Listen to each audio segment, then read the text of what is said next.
As global fans of Hallyu crave a deeper understanding of the culture and the people behind the wave, learning the Korean language has also become more hip than ever before. From YouTube channels to the BTS Language Learning Kit, there's an explosion of content offering creative ways of learning Korean. And now you can add to that mix a new board game that's getting ready to be launched called the Yangmal game, or Yangmal Changnan in Korean. So joining us this morning is the creator of this fun game, Ryan Kulp. He's here to tell us about the game, and we'll also get to hear the story behind his journey that led him here to Korea to pursue his game of becoming a K-pop musician. Good morning and welcome to the show, Ryan. Thank you for having me. Good morning. It's a pleasure to have you. So, apparently you're not a stranger to TBS EFM, though. You've appeared on a different show, Uncoded. We're very familiar with that. That's right. I've had a few fun experiences over there talking about indie musicians that didn't get enough attention that they deserve from the early 2000s, and working with Uncode through why I like those songs. And so I've really grown some affection for this building and my commute over here. Yeah. So it seems like you have a big interest and big knowledge or experience in music as well. But how does, I guess we'll get into the game part later on. So tell us about your musician sort of career then. Sure. So I grew up like every kid, listening to NSYNC and Backstreet Boys, every 90s kid anyway, dancing around in my room. I don't know a lot of guys who would admit to that freely as you do. It's next level. It's next level confidence. We listened to this, Britney Spears, the BTS of the 90s, essentially, in America. And around the age of 10 or 11, I thought, maybe I like music more than I'm supposed to, and I need to kind of express it and make it. Mm-hmm. And I started playing violin and some other instruments. And then fast forward through my teenage years, I played in bands. I performed at least 300 times over those next 7-8 years, and realized I want to be a musician. But then I never made any money. So, 먹고 살려고, I went to college and got a job and kind of put it on the back burner, the music thing. But throughout my 20s, just to stay sharp, I continued writing, recording, performing a little bit, but just as a hobby. So you were making music, you were performing music with musical instruments, you were actually singing as well, you were doing whole thing. That's right. Wow. It wasn't very good, and it's still not very good, but I've observed myself and others, just the human spirit, in general, we iteratively improve as long as we keep pursuing something. 10,000 hours, right? You're supposed to get better. Exactly. Yeah. I think I'm at I don't know what number now, but I'm below 10. I'm above 0, and I'm just working towards, having the stuff I make sound as good as it should in my head. Right. What did you study in college, if you don't mind my asking? My major was marketing. Oh. And then I got into marketing at tech startups for the next few years after school, and then I transitioned from marketing into app development. Well, that must have bought you some money, no? There's a little money in that? Yeah, I got really lucky in tech startups. I started companies, I failed at companies, I sold companies, and then last year kind of put that aside and moved to Korea to just pursue music. And that was my next question. And I mean, you seem to be having a very lucrative career in the US with marketing. I mean, obviously music was always in the back burner, but why Korea, and how did you get introduced or into K-pop? It started last spring. I kind of decided I needed to get out of tech. It wasn't good for my mental health, and I was also kind of bored. It felt like I was doing the same thing every day. It's you have a bug and then you fix it. Yeah. You want a feature and you send a newsletter. And that was kind of the chase was done. I learned how to get customers. I learned how to make products. And I wanted a new challenge. And I thought, fundamentally speaking, this new challenge should be very different than what I'm doing now. So right now I'm looking at computers. I want the new challenge to not be looking at computers. Right now I'm doing marketing and trying to convince people. I want the new challenge to not involve convincing people of anything. And so I decided in general on language learning. Let's have that be the new challenge. And then the next step was, which language? Right. As an American who grew up in the South, and even then lived in New York and California, Spanish makes the most sense, logically speaking. But I never really enjoyed Spanish in school. I wasn't very good at it. I really hated, the quirks of it, like the feminine and masculine words. So I thought, what's another language? And the only one on my mind was actually Korean. Strangely it's not enough, the first language that would pop into anyone's mind, though. Really, I mean, for the in average person, no. American, yeah. But I grew up in Atlanta, and I played in orchestra many years. And when you put all that together, significant Korean community. In I was around a Atlanta. lot of Korean people. Okay, got it. So, I mean, I think I knew like 3 words. I knew like 이상해, like in high school. 이상해, that's your Yeah, that's what, and I knew like 이리삼. Uh-huh. And so that was just like barely in the back of my mind. Like I've always had this sort of nascent interest or awareness of Korean. So I chose, let's do Korean. And then when I started studying, before I came to Korea, I realized like, well, I'm a tech guy. I can work remotely. I don't need to be Right. in Budapest where I was at the time when I started studying. So I came to Korea and to immerse myself, which is a whole other story because in Seoul you don't really need to speak Korean. Absolutely. What is it about Korean that appealed to you, though? I mean, because you were very specific in why you didn't want to pursue Spanish anymore. But Korean is very different language. I mean, we don't have the masculine, feminine, but we have the honorific, so that can be kind of a bothersome extra thing for you. But what is it about it that appealed to you? Well, I've always kind of let's say unofficially been an observer, studier of music and genres and what makes some songs popular, why do they kind of catch on, just in my own opinions and observations. And over the last few years, we've all heard a lot of Korean music start to adopt English lyrics, even a couple words here and there in the chorus.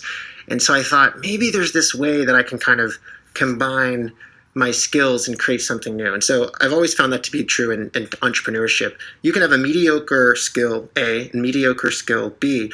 It's at the intersection of those skills that you create something really interesting. So I thought, well, I've already done music in 100% English, and it's not amazing, but maybe if I can combine it with a few other things, it becomes something really interesting. And so that was kind of the leap of faith, I guess I took. And now I'm writing music that's kind of doing that. So we've got like English and Korean lyrics. The English rhymes with the Korean word. Interesting. And I'm trying to kind of tell this story. I've made a fake persona, actually. This is the first time I'm saying this. Right? Yeah. What's your Puke's name? Well, his name, he doesn't have a name yet. Okay. But he's sort of like an alternate reality version of me. So he's a foreigner that came to Korea. He's trying to adopt to this society, but still retain his own identity, right? And so all the songs are kind of like from this person's perspective. He's struggling, but he's also figuring it out.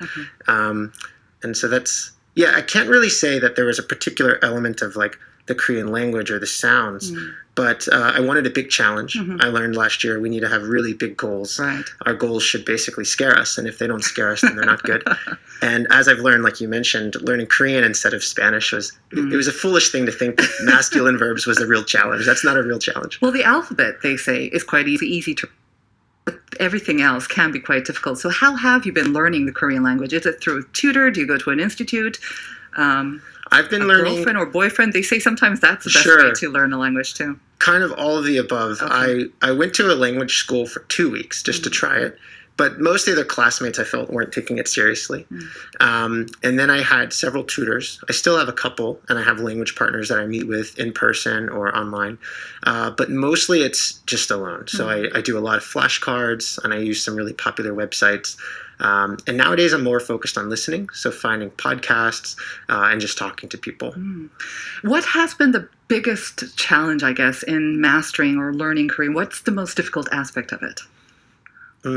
This will sound silly and cliche, I suppose, listening and the speed. I've gotten to the point, I know a lot of words. I can read just about anything slowly. But when I listen to different folks, I don't pick up a lot of, even if I know all of the words and I know all the grammar, I don't pick it up unless it's slower. And when you try to slow down speech, you hear a lot of artifacts and it sounds strange. So finding that perfect kind of speech pattern. So as I've gotten to know certain friends, I can understand them a lot better than someone, let's say I met a moment ago. Of course. But everyone tells me it just takes time. So I'm trying to be patient and bali at the same time. It takes time. It definitely does. I think with the language, it's a lifelong sort of learning process. And, you know, the challenge is to keep at it, right? And not get bored and think, that's enough. I don't want to do this anymore. And one way to make it, of course, more fun and kind of sustainable, of course, is kind of make it into a game.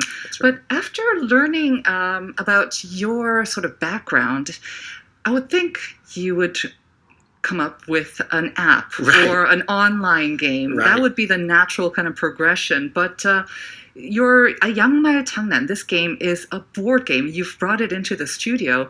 It's very kind of compact. It's in two little pouches. I don't know if one is One is whole a game. game. One That's has a right. whole game. Samui. So, thank you very much. So why this actual physical kind of board game and not an app or an online game? I guess a couple reasons. One, it goes back to my goal of not wanting to stare at computers and screens. I kind of got, I don't want to say burned out, but I sort of got burned out from coding. And as I've been learning the language, I've learned more about learning. And we're all so different that to write code that says if this, then that, and try to make that work with millions of people's learning styles doesn't really make a lot of sense. So I thought, let's just abandon that. Let's make something that kind of is fixed and see what happens. And again, it was another challenge for me to make a physical product because I've never done that before. So I made a prototype about a year and a half ago. I was in Texas at the time, and I used kitchen floor tiles that each weighed like several grams. So like a bag would probably be like 4 kilograms. And I just used a Sharpie, and my first game set was like 500 pieces. Now we've narrowed it down to 126 pieces by like a lot of iterations, and it's on cherry wood. But I started using it to kind of recall words. Because you can easily memorize a word, but the chance to use that word can be really rare. True. There are words I've learned like a year ago and I've still never used them or heard them. And I thought, how can we kind of flip the script and make it more of a challenge to use words that you don't need to use? Right. And a word game is a great way to do that. Like Scrabble, right? Sure. If you play Scrabble, there's always someone smarter than you Yes. in the room, and they're like key. The key QI is like the go-to Scrabble word for like the Scrabble veteran, and I think there's an opportunity to do something like that in Korean. So yeah, playing this with friends, natives, or learners allows you to kind of recall words, and it's kind of like a built-in flashcard, but your brain doesn't realize you're studying. All right. Could I ask you to maybe pull some out, Sure. some of the pieces out? And as we're doing so, it's called Yangmal Changna, and I thought, okay, it has to do maybe with socks, but at the same time, Yangmal, is it the language of sheep? I don't know. I mean, that's a silly little joke that I kind of mentioned once before, but okay. Sheep, Where did you come up with the name for this? So ever since I started learning Korean, I've always been a fan of like the ajigege and on the There you go. yuhigege, and you can even see here on the back says on the yuhi in kind of the Chinese way. And so when we were thinking of names, we thought let's make it kind of a built-in on yuhigege. And so of course Mal Changnan or Changnan, Mal Changnan, that made sense. But of course, if you go on search online and you type in Changnan, Mal Changnan, what are you going to see? You're going to see billions of things. So I thought, let's make it like a not ijungwimi, but like triple jungwimi. I don't know how you say that. And so we decided let's see Yangmal, like the sock, Yangmal Changnan. And originally, actually, the packaging is going to be a sock. Right, I was thinking. Kind of something you could shove anywhere, because so many board games are very big and bulky. And just rectangular usually. Yeah, yes. and not mobile. We wanted this to be something you can maybe take to a friend's house. And you can't take a big cardboard board game. So we initially were going to do it in a sock, but we're still working on that. This is kind of version 1. So instead we outline you would think that the packaging might be the easiest part of developing the game. I know. Right, I mean. It's everything that I thought would be quick took forever. Things that I thought would take forever, like making a hang tag, we did it in a day. So I'm looking at the pieces, and you have the consonants, and you also have the vowels, and then you have some other pieces as well, which I'm not quite familiar with, like... So here's a song character. Here's Mium. Okay. And some of the letters are kind of, I guess we call them like freestyle letters. So this is U or O. Or O, okay. This is A or A. So got this it. allows you to kind of steal words from other players as you're going. And it makes it kind of exciting because no word is ever sort of fixed or safe. I see. A good example, when someone makes the word san, mountain, you can change that to sun, but you can also change it to knot, the knife in the farm. Okay. And so it allows every word to kind of be fungible, and that makes the game increasingly kind of exciting as you go around and play. I think a lot of listeners who are especially joining us through YouTube and looking at these very simple looking kind of pieces might be a little bit curious about how you actually play the game. And I know that sometimes it can be the most challenging part to explain how to play a board game. So I know with your background in marketing and technology, Simply, how can you explain it? I'll give it a go. So the way you play the game, you need at least 2 people, Uh-huh. and you dump all these pieces out of the bag. You flip them upside down, so the character's facing So your you start that table. way? That's right. Okay. And there's 126 pieces. Mhm. And then what you do is you just go around in clockwise order, and each player flips one piece over. Okay. And once any player, it doesn't matter whose turn it is, once any player detects a word that you can make with the flipped over characters, you make that word and then you move it to your sort of position. So what you did right now, you flipped over 2 consonants, so you can't That's make right. a word, so you'll have to wait Nothing for your next yet. time. So they're just chilling. Uh-huh. Okay, let's say that hey was a word. Let's say this was IE and it was sun, right? I can move this over to my position. Now I've just made a word. Every character is a point. So at the end, when all the characters are gone, whoever has the most characters wins. I see. But now I keep flipping again. And as we go, if we saw another character, let's say heck, again was a word, you can now grab that from me Oh, and steal it, and you can combine it into different words. So I see. as you play, you're kind of you have like 5 threads of reality in your brain. Like I'm waiting to steal this. I'm going to turn hyo into hyodo. I'm going to turn this into that. So it's not simply a matter of making up words and having a lot of vocabulary. You have to also strategize. You have to be very That's kind right. of quick and be good at stealing stuff from your partners as Exactly. well. You want to make words that are very hard to permutate into other words so that they're kind of yours forever. Sounds like a lot of fun. Yeah. Yeah. It's very fun. It's something that you could enjoy regardless of your language level, That's regardless of your age as well. And I think That's it's something that you can all, and it's so compact, which I really like as well. Very compact. You decided to crowdfund this. That's right. Interesting. Is this from your tech background? And how did that go? I'd say so. So we, sometimes people crowdfund because if they don't get some sort of funding, let's say you want to make a digital electronic device, Yeah. you need some minimum critical mass of resources to get that manufactured Right. wherever you're going to go. For us, we can manufacture in small batch or large batch, but we just wanted to, what I call in tech, get to the truth as quickly as possible. And the truth is people care or they don't. Mhm. The truth is you made I something that's interesting or not. And this is something I Crowdfunding is the learned best from. way. Yeah, if you go on crowdfunding, it's not just your friends saying, Yes, "Yeah, it's exactly. great, Right, Ryan. right. It's so cool," and that's what happens to most of us. I'll give you $1. Yeah, we have all our friends. Our Yeah. friends and our mom will always buy everything Sure. we make, but that's not the truth Exactly. necessarily. So putting it on crowdfunding was our way of saying, like, what does the world really think? And it also is a great catalyst to force us to articulate the rules, to force us to articulate, like, who is this for? Is it for language learners? Is it for kids? So our crowdfunding campaign goes a couple more weeks, Okay. and then we'll be kind of live and operating. So the last question, when do you expect to see it out? When can we buy these? You can go to yangmaogame.com and participate in the crowdfunding until July 22nd. Okay. And afterwards, yangmaogame.com will have our online store set up, and we began shipping some copies yesterday. Wow. All right. Well, I want to wish you the best of luck. Thank you very much. It's a fun game. Thank you very much for sharing it with us and Thanks for sharing your having me. stories as well. Cheers. That's going to do it for us. And the answer to the question of the day, how many consonants are there in the Korean language or alphabet, Ryan? I think it's 14. The answer is 14. 3347, you got it right. 14 characters. Have a good day. Nadi 7708. Never think about these things, but I think the answer is 14, and you're absolutely right. 5624 gave all of the consonants. 14 is absolutely right. You all got it right. We're going to send you out with Changi Hawa 얼굴들 with the song Kyuk. That's it. Kyuk. Stay tuned for Uncoded, and we'll see you tomorrow at 9 for more Life Abroad.